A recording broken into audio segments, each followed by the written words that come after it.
2026년 1분기 조비 에비에이션, 그러니까 조비 에비에이션의 실적 발표와 주주 서한입니다.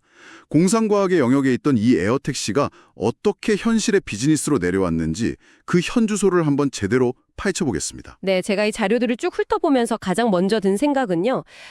이들이 이제 단순히 멋진 비행기를 만드는 어떤 스타트업의 단계를 완전히 벗어났다는 겁니다. 비행기를 만드는 게 끝이 아니라는 말씀이신가요? 그렇죠.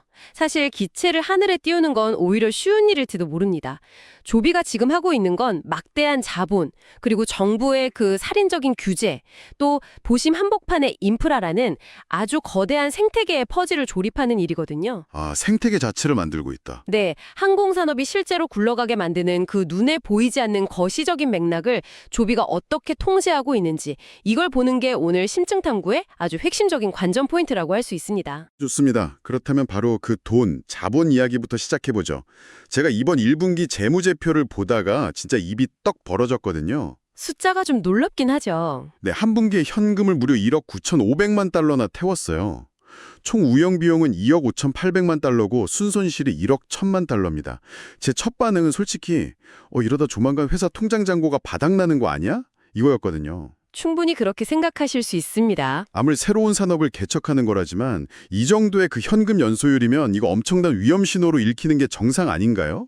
표면적인 숫자만 딱 떼어놓고 보면 당연히 공포를 느낄 만하죠. 하지만 이 현금이 도대체 어디로 흘러갔는지를 추적해보면 이야기가 완전히 달라집니다. 조비가 지금 쥐고 있는 현금하고 단기 투자 자산 총합이 얼만지 아시나요? 글쎄요, 그렇게 많이 썼으면 꽤 줄어들었을 것 같은데요. 2026년 1분기 말 기준으로 무려 25억 달러입니다. 하나로 3조 4천억 원이 훌쩍 넘어요. 와, 3조 4천억이요? 네, 게다가 이번에 쓴 1억 9,500만 달러 중 상당 부분은 그냥 허공에 날아간 게 아닙니다. 오하이오에 있는 새로운 제조시설을 매입하는 등 물리적인 자산을 확보하는 데 쓰였거든요. 아, 그러니까 단순한 지출이 아니라 투자라는 거군요. 정확합니다. 회사가 미리 주주들한테 우리는 상반기에 3억 4천만 달러에서 3억 7천만 달러 정도를 쓸 겁니다. 이렇게 선언했던 가이던스 내에서 움직이고 있는 거예요. 아주 철저히 계산된 계획적인 지출인 셈이죠. 그렇군요. 25억 달러라는 아주 든든한 실탄이 있다면 뭐 당장 파산할 걱정은 없겠네요. 그런데 도대체 어떻게 그런 막대한 현금을 그로 모을 수 있었던 건가요? 여기서 바로 아까 말씀하신 델타 항공이 등장합니다. 아, 자료를 보니까 델타 항공이 아주 공격적으로 들어왔더라고요. 뭐 주식 매입뿐만 아니라 전환 사채를 발행하고 워런트를 행사해서 조비에게 13억 달러의 순수익을 안겨줬다고 나오는데 이 복잡한 금융 용어들이 현실에서 어떤 의미인지 좀 쉽게 풀어주시죠. 아주 직관적으로 설명해 드릴게요. 델타 항공이 워런트, 그러니까 신주인 수권을 행사했다는 건 한마디로 이런 겁니다. 너희 비행기가 진짜 곧 상용화될 것 같으니까 나중에 주식을 정해진 싼 가격에 살 권리를 지금 당장 엄청난 돈을 주고서라도 확정 지어놓겠다, 이 뜻이거든요. 아, 델타가 보기에도 이건 무조건 되는 사업이다 확신을 한 거네요. 맞아요. 델타 같은 아주 거대한 메이저 플레이어가 13억 달러를 태운 건 단순한 재무적 투자가 아닙니다. 델타의 핵심 고객층은 늘 시간에 쫓기는 VIP들이잖아요. 그쵸. 1분 1초가 돈인 사람들이죠. 그러니까 맨해튼 한복판에서 헬기보다 훨씬 조용한 에어택시를 타고 라과디아 공항까지 단 10분 만에 도착하는 겁니다. 그리고 대기 시간 없이 곧바로 델타 항공의 1등석으로 걸어 들어가는 아주 끊김없는 이동 경험을 제공하는 거죠. 와, 그건 진짜 부유층들이 엄청나게 선호하겠네요. 네, 델타는 바로 이 프리미엄 서비스의 독점권을 13억 달러를 주고 통째로 사버린 거나 다름없습니다. 야, 단순히 조비의 주가가 오를 거라는 베팅이 아니라 미래의 VIP 이동 경로 자체를 장악한 거군요.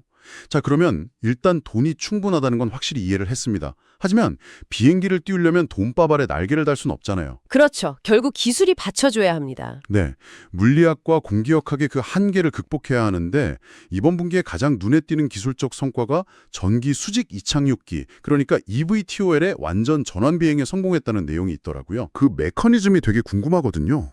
손가락 끝에 빗자루를 거꾸로 세우고 중심을 잡는다고 한번 상상해 보세요. 기체가 헬리콥터처럼 수직으로 떠오를 때는 6개의 프로펠러가 모두 하나를 향해 있습니다. 중력과 싸우면서 기체를 위로 밀어 올리는 거죠. 네, 수직으로 올라가니까요. 그런데 이제 비행기처럼 빠르게 날아가기 위해서는 이 프로펠러들이 앞을 향해서 90도로 꺾여야 합니다. 아, 그 꺾이는 찰나의 순간이 문제인 거군요. 정확하게 짚으셨습니다. 프로펠러가 앞으로 꺾이는 그 몇 초의 순간에 고정된 날개는 아직 공기의 흐름을 충분히 타지 못해서 양력을 만들어내지 못하거든요. 근데 프로펠러는 더 이상 기체를 위로 끌어올려주지 않고요. 그러면 순간적으로 훅 떨어지겠는데요? 맞아요. 본질적으로 하늘에서 기체가 앞으로 약간 추락을 하면서 공기 역학이 날개를 받쳐주기를 기도해야 하는 마의 구간인 셈이죠. 와, 듣기만 해도 아찔하네요. 과거의 군사용 틀추로터기들이 이 메커니즘을 안정화하려고 정말 수십 년의 시간과 끔찍한 사고들을 겪어야만 했습니다. 그런데 조비가 자체 개발한 전기 추진 시스템과 컴퓨터 제어로 이 위태로운 물리적 한계를 부드럽게 넘겼다는 건 기술적으로 가장 큰 산을 하나 넘었다는 뜻입니다. 그런 물리학의 공포를 이겨냈다는 건 정말 대단한데요. 근데 제가 만약 도심에 사는 시민이라면 사실 다른 공포가 하나 더 있습니다. 어떤 부분이죠? 바로 소음이에요. 아무리 디자인이 매끄럽고 기술이 완벽해도 제 아파트 옥상에 엄청난 공음을 내는 비행체가 수시로 내린다면 저는 당장 시청에 달려가서 시위를 할 겁니다. 하하, 누구나 그럴 겁니다. 네, 자료를 보면 뉴욕과 샌프란시스코 도심에서 비행 시연을 하면서 초저소음을 증명했다고 하는데 이게 비즈니스적으로 얼마나 큰 무기가 되는 건가요? 사실 소음을 잡았다는 건 규제의 절반 이상을 해결했다는 뜻과 같습니다. 항공산업에서 이 기술력보다 무서운 게 지역사회의 반발, 그러니까 님비 현상이거든요. 주민들이 반대하면 아무것도 못하죠. 맞아요. 아무리 좋은 기체라도 주민들이 시끄럽다고 반대하면 이 착륙단 자체를 지을 수가 없습니다. 그런데 조비는 헬리콥터 특유의 그 찢어지는 듯한 타격음을 없애버렸습니다. 그냥 윙 하는 정도의 소리만 나는 건가요? 네, 아주 백그라운드 노이즈 수준이죠. 이 초저소음 타이틀 덕분에 복잡한 도심 한복판에서 시연이 가능했던 거고요. 그리고 이것은 미국 연방항공청, 즉 FAA의 엄격한 규제를 뚫어내는 아주 강력한 치트키가 되었습니다. 실제로 이번 자료에 보면 조비가 FAA의 SHR-3 감사를 성공적으로 완료했다고 나오거든요. 거기서 잠깐만요. 투자 설명서나 기사들을 보면 항상 이 SHR-3 같은 복잡한 규제 용어가 등장하는데요. 솔직히 일반 청취자분들한테는 그냥 알파벳이랑 숫자의 조합일 뿐이거든요. 저도 처음엔 그렇게 느꼈습니다. 수많은 항공 스타트업들이 2단계에서 파산한다고 들었는데 이 감사가 구체적으로 왜 그렇게 통과하기 어려운 건지 좀 설명해 주시죠. FAA의 인증이라는 건 단순히 이 비행기가 날 수 있느냐 이걸 묻는 게 아닙니다. 이 비행기를 수천 번, 수만 번 띄웠을 때 부품 하나하나가 어떤 악조건에서도 절대 부서지지 않는다는 것을 증명할 수 있느냐 이걸 아주 집요하게 따지는 과정입니다. 완벽한 신뢰성을 요구하는 거군요. 그렇죠. SHR-3 감사는 설계 방식이나 안전망 그리고 시험 데이터 같은 것들이 상업용으로 승객을 태워도 될 만큼 완벽하다는 걸 입증하는 사실상의 최종 관문 중 하나입니다. 그냥 한번 날아보는 거랑은 차원이 다르네요. 네, 한 대의 시제품을 기적처럼 띄우는 건 스타트업도 할 수 있죠. 하지만 매일 수백 명의 목숨을 책임질 이 양산형 기체의 안전성을 수만 장의 문서와 데이터로 증명하는 건 전혀 다른 차원의 고통스러운 과정입니다. 조비는 그 이른바 죽음의 계곡을 무사히 건넜다는 걸 이 감사 통과로 증명한 겁니다. 아주 명쾌하네요. 자, 그러면 지금까지의 상황을 한번 정리해보면요. 조용한 비행기도 만들었고 가장 무서운 FAA의 허락도 거의 다 받아냈습니다. 그런데 여기서 또 다른 현실적인 장벽에 부딪히는 거 아닌가요? 인프라 말씀이시죠? 네. 맨해튼 하늘을 조용히 날아다니는 건 좋은데 대체 그 수많은 에어택시를 어디에 주차할 거냐는 겁니다. 센트럴파크 잔디밭의 막무가내로 내릴 순 없지 않습니까? 절대 안 되죠. 큰일 납니다. 조비의 최근 행보를 쭉 보면 이게 무슨 항공기 제조사가 아니라 도심의 노른자위 땅을 사들이는 부동산 재벌처럼 보일 정도거든요. 바로 그 지점이 조비의 전략적 영리함이 돋보이는 부분입니다. 남들이 다 기체 개발에만 목을 메고 있을 때 조비는 비행기가 내릴 하늘길, 정류장, 그러니까 버티포트라고 부르는 인프라를 아주 무섭게 선점해 나가고 있어요. 버티포트요? 네. 백악관이 지원하는 EIP 초기 혁신 프로그램에 선정돼서 11개 주를 대상으로 인프라를 깔고 있고요. 뉴욕 라과디아 공항 터미널 C의 옥상, 이스트사이드 헬리포트는 물론이고 서부에서는 LA의 심장부인 센츄리 플라자, 그리고 산호세 SAP 센터까지 아주 핵심 거점들을 싹 장악했습니다. 와, 듣고 보니까 우버 앱이 아무리 편해도 탈 수 있는 정류장이 없으면 무용지물인 거랑 똑같군요. 이런 초기 인프라 선점은 나중에 후발주자들이 아무리 들어오고 싶어도 자리가 없어서 못 들어오는 아주 강력한 해자가 되겠는데요? 정확합니다. 아주 거대한 진입장벽을 미리 세워둔 거죠. 그런데 여기서 제 머릿속을 스치는 또 다른 의문이 하나 있습니다. 기체도 있고 정류장도 다 있는데 이 기체를 도대체 어떻게 수천 대씩 만들어낼 것인가 하는 생산의 문제입니다. 아, 양산의 문제죠.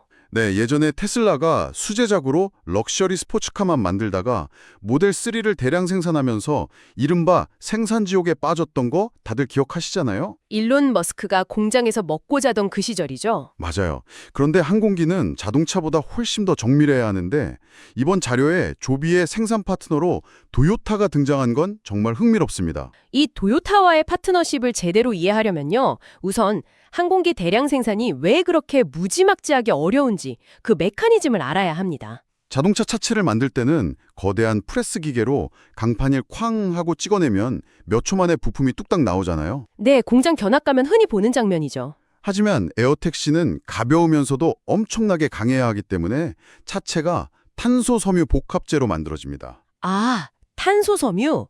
그거는 프레스로 못 찍어내나요? 네, 불가능합니다. 탄소 복합재는 기술자들이 한 땀 한 땀 틀에 발려서 오토클레이브라고 부르는 거대한 고압 오븐에 넣고 몇 시간 동안 정성껏 구워내야 하거든요. 구워요? 빵 굽는 것도 아니고 비행기를 굽는다고요? 네, 온도를 아주 세밀하게 통제해야 하는 거대하고 예민한 케이크를 굽는 과정과 똑같습니다. 당연히 여기서 엄청난 생산 병목 현상이 발생하죠. 시간이 너무 오래 걸리니까요. 맞습니다. 그래서 도요타가 조비에 투입돼서 한 일은 단순히 자분을 댄 게 아닙니다. 도요타 제조 혁신의 상징이라고 할 수 있는 젠바 워크를 이 항공기 공장에 그대로 이식했습니다. 젠바 워크요? 일본어 같은데 현장을 걷는다는 뜻인가요? 네, 맞아요. 경영진이나 엔지니어들이 책상에 앉아서 데이터만 보는 게 아니라 부품이 구워지고 조립되는 실제 현장, 즉 젠바를 끊임없이 관찰하는 겁니다. 현장 중심주의군요. 네, 그래서 낭비되는 동선 1초, 버려지는 자재 1g을 기어코 찾아내서 개선하는 철학이죠. 이 도요타의 마법 덕분에 조비는 복합재 부품 생산 라인에 무려 3교대 근무를 도입할 수 있었습니다. 와, 3교대요? 비행기 공장에서요? 네. 항공기 복합재 공장을 24시간 풀가동한다는 건 제조업 관점에서는 진짜 혁명에 가깝거든요. 현재 오하이오에 730평방피트 규모의 시설을 추가 매입하고 9번째 기체 부품을 생산 중이라는 이 사실은 이 대량 생산 파이프라인이 아주 성공적으로 작동하고 있다는 확실한 증거입니다. 그러니까 조비의 그 첨단 기술력에 도요타의 깎고 다듬는 끈질긴 제조 DNA가 딱 결합이 되어서 남들이 겪는 생산 지옥을 가뿐히 건너뛰려 하고 있는 거군요. 완벽한 요약입니다. 자, 그럼 한 번 더 상상을 해보죠. 하드웨어 생산 라인도 쌩쌩 돌아가고 이착륙할 부동산도 쫙 확보했습니다. 그런데 미래에 뉴욕 하늘에 에어택시 수천 대가 막 날아다닌다면 그 수많은 비행기는 도대체 누가 조종을 합니까? 아주 핵심적인 질문입니다. 당장 일반 항공사들도 조종사가 부족해서 난리인데 말이죠. 자료를 보면 조비가 무슨 비행 시뮬레이터 기업이랑 협력해서 조종사 훈련 시설을 조기에 구축했다고 하는데 이건 당장의 병목을 막기 위한 약간 1차원적인 해결책 같거든요. 제가 이 자료를 읽다가 정말 소름 돋았던 부분은 사실 그 다음이었습니다. 어떤 부분이죠? ACI와 파트너십을 맺고 고정밀 4D 모델링 및 AI 도구를 도입하고 있다는 그 대목이요. 이거 보고 진짜 깜짝 놀랐습니다. 아, 제대로 보셨네요. 바로 그 부분입니다. 이 자료 전체를 통틀어서 가장 중요한 아하 모먼트가 숨어 있는 것이죠. 잠깐만요. 4D라는 건 우리가 아는 3차원 공간에 시간이라는 축이 더해진 거잖아요. 이걸 비행에 어떻게 적용한다는 거고 또 그게 왜 그토록 중요한 건가요? 네, 잘 짚어주셨는데요. 현재 우리가 아는 전통적인 항공 관제탑을 한번 생각해보죠. 레이더를 보고 관제사가 무전기로 직접 몇 번 활주로로 비켜라, 고도를 낮춰라 이렇게 지시를 내립니다. 네, 영화에서도 많이 나오는 장면이죠. 이게 사실 아주 인간 중심적이고 낡은 방식이거든요. 조비가 AI를 활용해서 4D 모델링을 한다는 건 3차원 도심 공간의 구조물 정보 위에다가 실시간 날씨, 바람의 방향, 그리고 다른 비행체의 궤적이라는 그 시간적 변수까지 다 결합을 하는 겁니다. 엄청난 데이터가 들어가겠네요. 네, 그래서 수만 대의 기체가 하늘에서 서로 엉키지 않도록 자동화로 통제하는 AI 시스템을 만든다는 뜻입니다. 아, 잠깐. 그렇다면 조비는 단순히 비행기를 만들어서 파는 게 아니라 사실상 민간 기업의 형태로 미래의 자동화된 항공 관제탑 소프트웨어를 직접 구축하고 있다는 뜻인가요? 가 기체에 타겠지만 결국 이들의 궁극적인 목표는 자율 비행이거든요.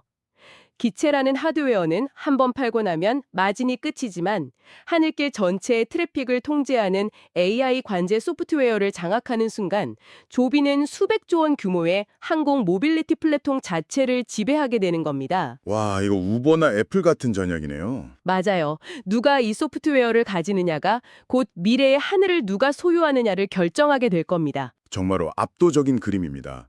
하드웨어 제조사의 탈을 쓴 사실은 거대한 소프트웨어 제국을 꿈꾸고 있다는 거군요. 그렇다면 이 거대한 제국은 미국 내에서만 머물지 않을 것 같은데요. 자료 후반부를 보니까 글로벌 확산 속도도 아주 심상치가 않습니다. 네, 미국을 넘어서 전 세계의 돈과 인프라가 몰리는 곳들을 아주 정확히 타격하고 있습니다. 두바이 국제공항 인근에는 아예 최초의 상업용 버티포트를 이미 완공해버렸고요. 벌써 완공을 했어요. 네, 그리고 사우디아라비아나 일본 정부와도 아주 강력한 파트너십을 맺고 척척 진행 중입니다. 심지어 노스캐롤라이나와 유타에서는 사람을 태우는 승객용이 아니라 자율 화물 비행까지 테스트할 계획을 세우고 있죠. 그렇다면 청취자분들이 향후 몇 달 동안 과연 조비가 이 원대한 계획을 진짜로 실현해 나가는지 지켜보려면 구체적으로 어떤 점들에 좀 주목해야 할까요? 두 가지 명확한 지표가 있습니다. 첫째, 올해 3분기 내에 B2B, 그러니까 기업 간 거래나 B2G 같은 정부 간 거래 상업 운항 계약이 실제로 체결되는지를 보셔야 합니다. 아, 말로만 파트너십이 아니라 진짜 계약서요? 맞습니다. 뉴스로만 떠드는 약속이 아니라 실제로 돈이 오가는 계약서의 도장을 딱 찍느냐가 핵심이고요. 둘째는 앞서 이야기한 오하이오 제조 공장의 수율입니다. 수율이요. 불량품 비율을 말하는 건가요? 네, 투입된 원자재 대비 불량품 없이 제대로 완성된 제품의 비율을 말하는데요. 이 수율이 일정 궤도에 확 올라와야만 도요타와 결합한 그 대량 생산 모델이 진짜로 작동하고 있음을 증명하는 셈이 될 겁니다. 좋습니다. 오늘 우리가 파헤친 이 방대한 이야기들을 하나의 흐름으로 싹 꿰어보죠. 조비 에비에이션은 25억 달러라는 막강한 자본의 방패를 딱 쥐고 완전 전환 비행이라는 물리학의 한계를 무사히 넘었습니다. 네, 아주 중요한 마일스톤이었죠. 게다가 초저소음 기술로 규제의 칼날인 FAA 검증도 통과하고 있고요. 도심 속 노른자위 이착륙장 부동산을 싹쓸이하는 동시에 도요타의 마법을 빌려서 대량 생산의 병목마저 부수고 있습니다. 거기다 소프트웨어까지 더해지고 있죠. 맞아요. 이 모든 기체들을 완벽하게 통제할 거대한 AI 4D 관제망이라는 소프트웨어 제국까지 설계하고 있습니다. 그야말로 미래의 하늘을 차지하기 위한 이 거대한 체스판의 말들이 정말 소름 돋을 정도로 정교하게 배치되어 있다는 생각이 듭니다. 이제 진짜 일상으로 다가오기 직전인 거죠. 네. 여러분이 오늘 들으신 이 사실들을 기억하시면서 내일 아침 다시 그 꽉 막힌 출근길 도로 위에 서게 된다면 아마 눈에 보이는 풍경이 예전과는 조금 다를 겁니다. 여러분은 지금 인류 이동의 패러다임이 2차원에서 3차원으로 넘어가는 그 폭발적인 변곡점을 저희와 함께 실시간으로 목격하고 계신 겁니다. 출근길의 스트레스가 기대감으로 바뀔 수도 있겠네요.